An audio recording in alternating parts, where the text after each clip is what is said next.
Itu kan kita sempat mendengar, bahkan banyak yang men-share di YouTube itu, yang secara tidak langsung ada orang luar yang menghina ulama-ulama pribumi, kiai-kiai di Nusantara dengan dalil begini, habaib, bodoh, bahasanya begitu, itu lebih mulia dibandingkan dengan 70 orang alim. Ini doktrin yang sangat sesat, doktrin yang tidak ada referensi dalam Quran dan hadisnya. Kita membuka kitab Ihya, membuka kitab Sunan Tirmidzi, membuka kemarin tafsir Sawi yang sudah dipalsukan oleh orang-orang Wahabi yang akidahnya Khawarij. Nah, pada malam hari ini saya akan membuka salah satu kitab yang juga masih ditahrif. Jadi orang Wahabi itu atau kelompok ekstrim radikalisme, transformasi daripada Khawarij, kelompok yang terbentuk daripada Syiah ekstrim yang dibangun atau dibentuk oleh Abdullah bin Saba dari agen Yaman, agen Yahudi Yaman. Ini perlu kita sampaikan karena sejarahnya begitu gitu. Ya, kalau masih tidak percaya dalam sejarahnya ya monggo, bisa datang ke sini, kita sama-sama mengkaji, mempelajari dari kitab-kitab ulama-ulama salafus soleh yang sudah menyampaikan. Yang lebih ironisnya lagi, kitab Al-Adhkar ini nanti yang akan saya baca, kitab Al-Adhkar ini karya Imam Nawawi. Ini ada bab yang memang sengaja dipalsukan, dihapus oleh mereka, yang sampai dini hari kalau kitab ini masuk ke pesantren, maka jangan salahkan kalau kemudian santri itu keluar gampang-gampang membid'ahkan, khurafat mah bahkan kafir. Dulu nggak ada, santri-santri di tahun dulu itu nggak ada yang seperti itu. Kok sekarang kadang-kadang baru ngaji 1 tahun 2 tahun udah gampang membid'ahkan, mengkafirkan orang. Ini adalah salah satu kecerobohan sebenarnya, dan kita kecolongan. Masih banyak kitab-kitab yang ditahrif oleh orang kelompok-kelompok mereka yang dikaji di pesantren. Kalau ada yang bertanya begini bertanyanya, lah lalu bagaimana, kan biasanya kitab ini kan melalui Departemen Agama sebelum disebarkan, ada MUI, ya itu tinggal ditanya aja. Bisa jadi kelompok itu sudah menyerap di lembaga tersebut. Na'udzubillahi min. Ini kan gak kasihan, tidak kasihan kepada nasib anak bangsa. Maka kalau keluaran pesantren kemudian cinta terhadap NKRI-nya kurang, dia lebih mengedepankan jihad dan lain sebagainya. Artinya kelompok ekstrim yang saya katakan ya di sini, yang mengatasnamakan Islam ini, kalau dia ekstrim radikalisme, dia ada faham sabiiyahnya. Karena pemberontakan di zaman Nabi, zaman sahabat itu kan dimulai dari adanya kelompok ekstrim yang disebut Khawarij. Ini terbentuknya dari Syiah ekstrim yang didirikan oleh Abdullah bin Saba. Siapa Abdullah bin Saba itu? Abdullah bin Saba itu adalah agen Yahudia Yaman yang pura-pura masuk Islam di zaman Utsman, padahal ingin memberontak, mengadu domba antara Utsman dengan Ali, yang pada waktu itu disebut dengan Muawiyah dengan Syiah. Makanya kita sebagai generasi muda harus lebih waspada, memahami sejarah yang sempurna. Karena Indonesia ini kalau secara kondisi itu memang hampir sudah banyak anak-anak bangsa kita yang direkrut sebenarnya, yang tidak tahu apa-apa, yang keilmuan, dasar keilmuannya itu sangat dangkal, direkrut.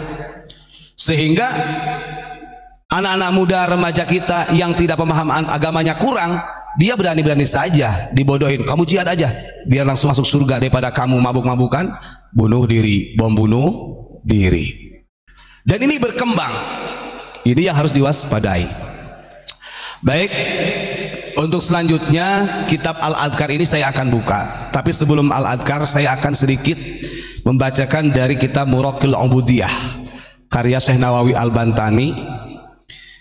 Ini juga edukasi agar supaya kita sebagai orang Nusantara pribumi lebih mencintai orang-orang Nusantara, lebih bangga dengan karya ataupun lebih bangga dengan perjuangannya ulama-ulama Nusantara.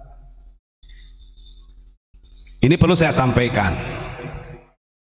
Beberapa bulan yang lalu itu kan kita sempat mendengar, bahkan banyak yang men-share di YouTube itu, yang secara tidak langsung ada orang luar yang menghina ulama-ulama pribumi, kiai-kiai di Nusantara dengan dalil begini, habaib, bodoh, bahasanya begitu, itu lebih mulia dibandingkan dengan 70 orang alim. Ini doktrin yang sangat sesat, doktrin yang tidak ada referensi dalam Quran dan hadisnya. Loh, bagaimana saya katakan sesat? Doktrin ini telah dipatahkan oleh Syekh Nawawi Banten di dalam kitab Muraqil Ubudiyah. Muraqil Ubudiyah ini syarah dari Bidayatul Hidayah, syarah daripada Bidayatul Hidayah karyanya Imam Ghazali. Bagaimana yang disampaikan oleh Syekh Nawawi Banten? Nah, ini kalau orang Banten benar-benar memahami kajian yang ditulis atau kitab yang ditulis oleh Syekh Nawawi Banten, harusnya paham dengan ini. Ini saya bacakan dulu ya, dalam kitab Muraqil Ubudiyah sebelum Al-Adhkar yang dipalsukan oleh Wahabi. Saya kemarin ada ini Pak, ada Pak Imran, ada gini, wah ini gimana sedikit-dikit kok Wahabi, dikit-dikit ada yang seperti itu. Saya sampaikan, yang saya sampaikan ini ilmiah yang tercatat di dalam kitab ulama-ulama salafus soleh. Ya silahkan, ketika memang tidak percaya maka saya akan memahami, oh warna bahasanya ini adalah orang-orang yang memang memihak kelompok mereka. Ini yang disampaikan oleh Syekh Nawawi Banten di dalam kitab Muraqil Ubudiyah, yang membantah keras, saya katakan, pernyataan-pernyataan atau doktrin ketika ada orang yang menghinakan kiai-kiai, ulama-ulama pribumi. Saya tidak katakan hanya Yaman, mau itu orang Mesir, kayak kalau ada yang mengatasnamakan duriyah Nabi mau dari mana saja, kemudian dia mustanadu rojaihim bisolahil aba, hanya bersandar dengan kebaikan jid-jidnya, kemudian menghinakan pribumi, maka ini dibantah langsung oleh Syekh Nawawi di dalam kitab Muraqil Ubudiyah. Qala Asy-Syaikh Nawawi Al-Bantani rahimahullah. Syekh Nawawi Al-Bantani bin Umar Al-Jawi, beliau berkata begini, wa afada ba'duhum anna manin tasaba ila Rasulillahi sallallahu alaihi wasallam wa huwa min auladina sayyidina Al-Hasan wal Husain wa huwa ghairu alimin yafuqu ala ghairihi mimma yusawihi fir rutbati bi sittina darjah atau darajah. Monggo diperhatikan, kita makanya harus benar-benar hati-hati ya. Kata Syekh Nawawi, sebagian ulama memang sepakat memberikan faidah ketika ada orang yang nasabnya sampai kepada Rasulullah, yang sekarang kenal dengan istilah habaib, yang dari keturunan Hasan Husain Bani Fatimah. Kemudian orang yang dari duriyah Nabi itu dia tidak alim, artinya orang biasa, tidak berilmu. Memang betul sepakat kata ulama, yafuku ala ghorihi mimma yusawi fi rutbah bisittina darajah. Memang betul kalau dia punya garis keturunan dari kanjeng Nabi dan dia tidak alim, ya, dia lebih mulia daripada orang-orang biasa yang bukan keturunan Nabi, bahkan sampai 60 derajat. Contohnya Gus Ilyas ini Habib atau duriyah Nabi lah, entah itu katanya Sayyid Gas Syarif atau apa gitu ya, karena di kita banyak.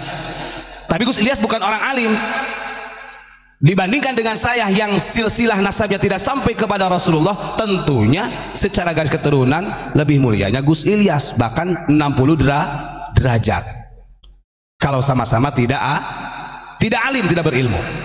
Ini yang harus dipecahkan nih. Lalu bagaimana?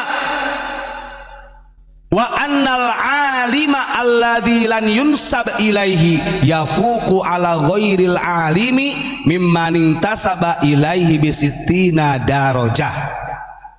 Kata Syekh Nawawi, kalau ada ulama, orang alim, kiai, gus, lora, ajengan, dia alim, walaupun dia bukan duriyah Nabi, maka derajatnya akan lebih mulia daripada orang yang keturunan Nabi yang bodoh, artinya tidak alim, bahkan sampai 60 derajat. Nah, ini yang dipelintir oleh orang-orang yang digagal pahamkan. yang seakan-akan lebih mulia mereka. Justru kata Syekh Nawawi, mau itu keturunan Nabi siapa kek, Sayyid, Syarif atau Habaib, kalau dia tidak alim dibandingkan dengan kiai, ulama, lora, ajengan, dan itu orang alim, tetap 60 derajat lebih mulia ulama, kiai, ajengan, lora, gus. Sekarang apakah mau dibantah yang disampaikan dalam Muraqil Ubudiyah oleh Syekh Nawawi Banten? Gak bisa. Wong Syekh Nawawi ini beliau punya gelar Sayyidul Ulama Al-Hijaz di sana.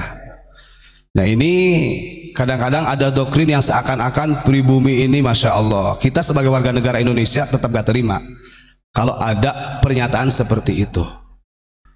Saya ulangi lagi ya, yang disampaikan oleh Syekh Nawawi Banten di dalam kitab Muraqil Ubudiyah, ulama sepakat kalau ada orang yang nasabnya sampai kepada Rasulullah dan dia bukan orang alim biasa saja, tentunya tetap orang yang punya nasab lebih mulia daripada orang yang tidak punya nasab kanjeng Nabi, 60 derajat kemuliaannya. Tapi kalau ada orang alim, kiai yang berilmu, ajengan yang berilmu, walaupun dia bukan dzurriyyah Nabi, dibandingkan dengan orang yang punya nasab kepada kanjeng Nabi tapi dia bodoh tidak alim, tetap yang lebih mulia adalah ulama, kiai, gus, lora, ajengan dan lain sebagainya yang ada di bumi Nusantara. Apalagi kalau kita lihat silsilahnya ulama-ulama kita, tidak sedikit ulama kita itu dari Syekh Nawawi, Syekhona Khalil, Bahasim Asari, mereka intisab nyambung kepada Rasulullah. Wah, bisa jadi lebih daripada bisitina darojah. Nah ini doktrin-doktrin yang harus kita hindari ya. Baik, selanjutnya yang ingin saya sampaikan adalah upaya-upaya kelompok-kelompok ekstrim yang kita sebut dengan Wahabi itu disampaikan oleh Imam Shawi ya, yang langsung disampaikan oleh beliau dalam tafsirnya itu. Di antara kitab-kitab yang sudah dirubah selain yang kita sebutin kemarin, yang kita bacakan, sudah kita paparkan sebagai edukasi buat para jamaah dan para talamid atau murid-murid yang belajar ilmu. Nah ini dalam kitab Al-Adhkar. Di kitab Adhkar ini karya Imam Nawawi, beda ya. Tadi Muraqil Ubudiyah itu karya Syekh Nawawi ya. Kalau kitab Al-Adhkar Imam Nawawi, ini kadang-kadang orang juga salah paham. Kurunnya lebih duluan Imam Nawawi.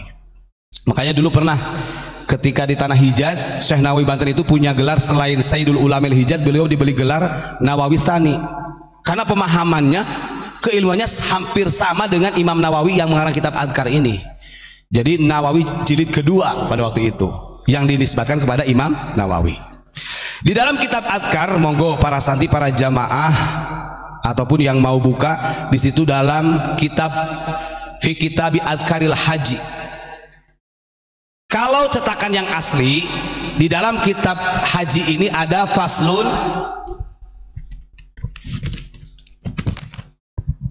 ada faslun fi ziyarati qabri Rasulillah sallallahu alaihi wasallam wa adhkariha.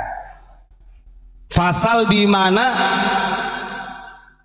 bagi orang-orang yang melaksanakan haji ataupun umroh itu sangat dianjurkan untuk ziarah ke makam kanjeng Nabi. Ini yang asli. Tapi kalau kitab Al-Adhkar yang sudah dirubah oleh mereka, fasal ini tidak ada. Bahkan diganti faslun fi ziyarati Masjidin Nabawi. Jadi yang dianjurkan itu hanya ziarah ke Masjid Nabawi, tidak ziarah ke makam Nabi.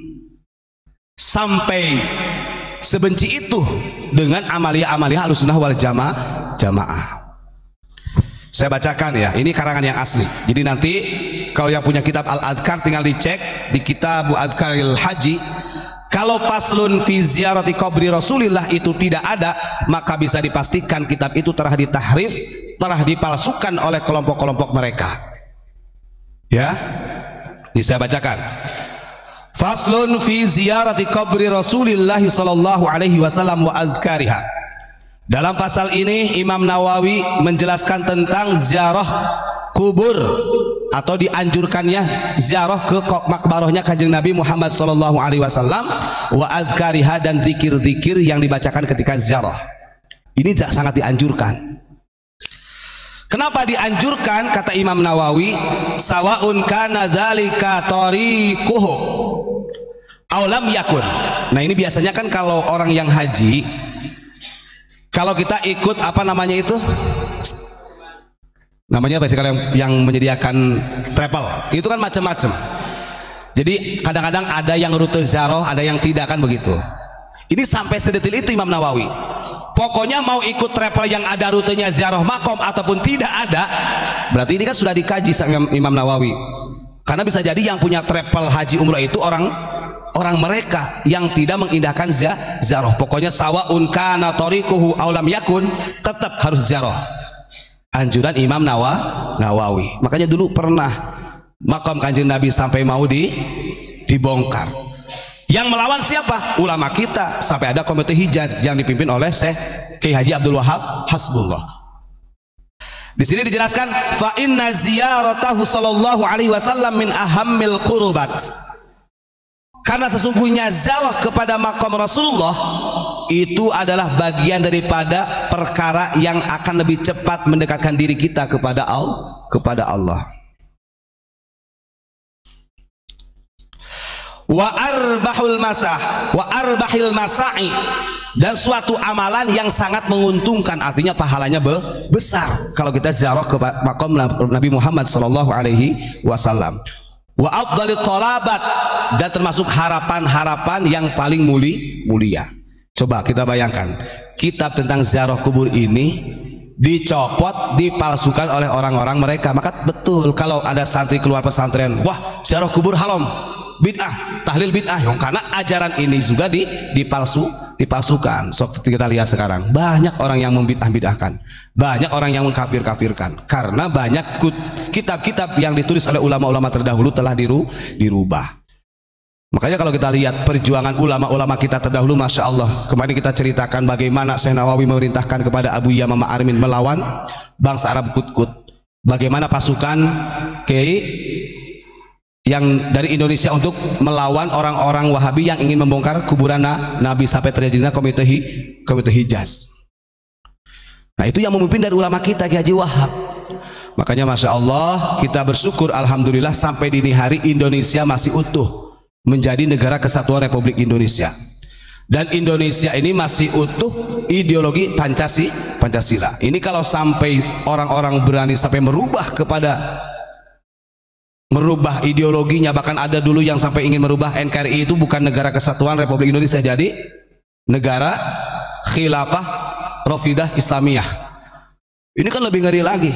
Makanya harapan kita para santri semuanya, jadilah para santri yang mempunyai jiwa nasionalis dan agamis nasionalis atau diniyah wal qaumiyah dalam bahasa Arabnya. Ini tidak bisa dipisahkan,